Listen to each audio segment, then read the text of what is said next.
Hello everyone, I'm Meteorologist Charlie Ironmonger. Thank you so much for joining me today for your 9 a.m. news and weather update from the First Alert Desk. Unfortunately, I have right now got two microphones on. The first one I put on this morning decided not to work, so I decided to find a backup, and well, here we are. Two microphones and one news hit. Let's start out with, of course, the big news in eastern North Carolina today, and that's that the president is going to be stopping by Rocky Mount later on tonight. Now, he's going to be stumping for GOP Senate hopeful Michael Whatley. Whatley posted on social media earlier this week that Trump will be making a campaign stop in Rocky Mount today. The campaign says doors will open at 6 p.m. at the Rocky Mount Events Center on Northeast Main Street. Whatley is among 5 candidates who have filed for the GOP Senate nomination. He has been endorsed by the president. Now, GOP Senator Thom Tillis announced earlier this year that he would not be seeking a third term in the Senate, citing partisan gridlock in Washington and a desire to spend more time with his family.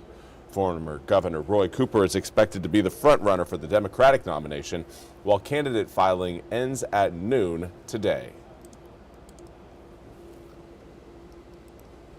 And now we want to turn to news coming out of Jacksonville, where a sewage spill is affecting construction work right now. Now, the NC officials say that due to unforeseen utility conflicts, the exit ramp from Highway 24 towards the Jacksonville bypass, which leads into downtown Jacksonville, will remain closed for repairs. The road is now expected to reopen January 9th by 5 p.m., weather permitting. Highway 24 business near Highway 17 was shut down last weekend after officials said hundreds of thousands of gallons of sewage spilled into Scales Creek on Saturday. Now, officials say the spill stopped several days ago, but crews reached the storm water box last night and are currently digging to expose the broken pipes. City officials say repairs are expected to be completed ahead of January 9th, but they're facing challenges with supply delivery due to the holidays. Now, DOT officials say drivers can use one of the detours while crews work. A list of those detours can be found on our website, WITN.com. And now we want to turn our attention to the plane crash. It happened yesterday and unfortunately killed the wife and actual NASCAR driver Greg Biffle in that plane crash. NBC's Kathy Park has more on the story. This doorbell cam video capturing a fiery plane crash that claimed 7 lives. Among the victims, former NASCAR driver Greg Biffle, his wife Christina, and his 2 children, 14-year-old Emma and 5-year-old Ryder. 3 other people were also on board the private jet. It looked like a bomb going off. It just black smoke everywhere. Josh Green was playing golf nearby when the plane went down. It was flying from this way. It was way too low. Huge explosion. He says he shot this video after calling 911. All we saw from our point of view was the plane nosedive into the ground, a mushroom-like explosion, and we felt the heat. Authorities say the plane departed for Sarasota, Florida, Thursday morning in drizzly and foggy conditions. Flight tracking data show the aircraft turning around moments after takeoff. Here comes Biffle. Greg Biffle is back to the lead. Biffle was a NASCAR Hall of Fame nominee, winning 19 Cup Series races in his career. Beyond the track, he was also a licensed pilot, posting this photo of himself flying the same plane back in September. When Hurricane Helene devastated western North Carolina last year, Biffle flew helicopter missions to help save lives and deliver supplies. We were just people helping people. Biffle's passing has rocked the world of motorsports. NASCAR posting his passion for racing, his integrity, and his commitment to fans and fellow competitors alike made a lasting impact on the sport. Richard Petty writing, Greg was not only a fearless competitor, but someone who showed that same fearlessness in his generosity to others. Kyle Busch posting, the memories we shared both on and off the racetrack will stay in our hearts forever. And again, that was NBC's Kathy Park reporting. We now want to turn our attention to your weather forecast. We're looking at exiting rain showers as we speak. Most of the drops have pulled away from the coast, but we do still have a few light showers right now making their way across parts of Jones and Craven County. Lenore County saw them just about 30 minutes ago. They are now again working their way kind of towards the Aurora area in southern Beaufort County. Areas around Aurora and Lowland and Pamlico County.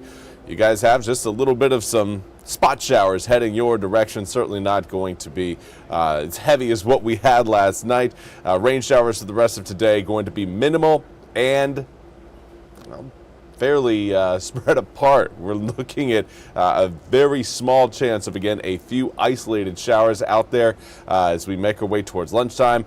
End of today and into tomorrow. Clear, sunny skies. It is going to be a very clear weekend. Right now, you can see the back edge of those clouds through our Pirate Cam. 66-degree air temperature comes with a southwesterly breeze at 18 miles an hour, so that front hasn't completely crossed the east, at least the last of the frontal system.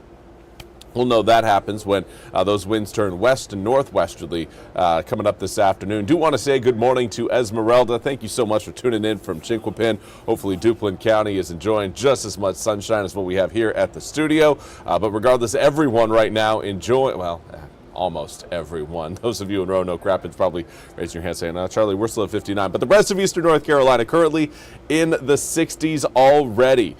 Normal high temperatures for this time of year. Low 60s, upper 50s to low 60s, that is. Generally between the range of around 58 to around 61, 62 degrees, depending on where you're watching from. So seeing this already means that, okay, through the day, we may end up cooling down because while all of us right now are kind of set up in that orange zone, further back towards the west, that's where our air is going to be coming from later on today. That is all cold air, and it's going to be knocking our air temperatures down through the afternoon. So again, anticipating air temperatures taking a bit of a hit as we head into the latter hours of today. Right now, we've got a southwesterly wind that's keeping those air temperatures elevated. Once those winds start to shift, you look further back towards the west around Raleigh, you're seeing again southwesterly winds. Then you're getting more of the west-northwesterly winds. Once those west-northwesterly winds roll in, it is going to bring about a little bit of a biting chill to it. Let's zoom the picture out, show you exactly what is on the way. There's that cold front. Again, it's going to be sweeping through the rest of the east as we make our way through the remainder of your Friday morning. By the afternoon, that cold front's going to be off the coast, and then high pressure behind that front will help push a lot of that cold air into eastern North Carolina. Overnight lows tonight will be dipping down into likely the low 30s. Going to be down near freezing as we wake up coming up for tomorrow morning. Here's a look at your full 8-day forecast, and you'll note, again, air temperature 66 today. We're kind of seeing that outside right now across parts of the east, down to 53 degrees coming up for tomorrow.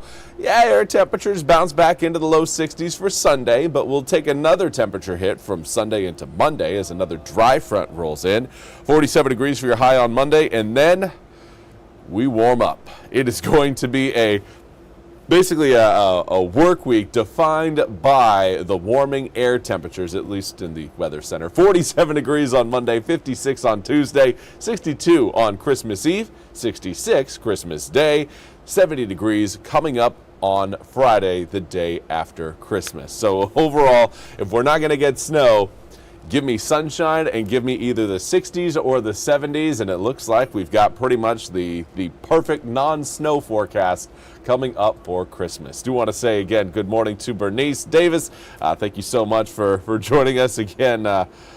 Sun peeking through in Duplin County. Love hearing that. Now, we'll be back with more news and weather coming up at the top of the hour. Until then, I hope you all have a fantastic rest of your Friday. This hour of the WITN First Alert Desk is sponsored by ENC Pirate Realty.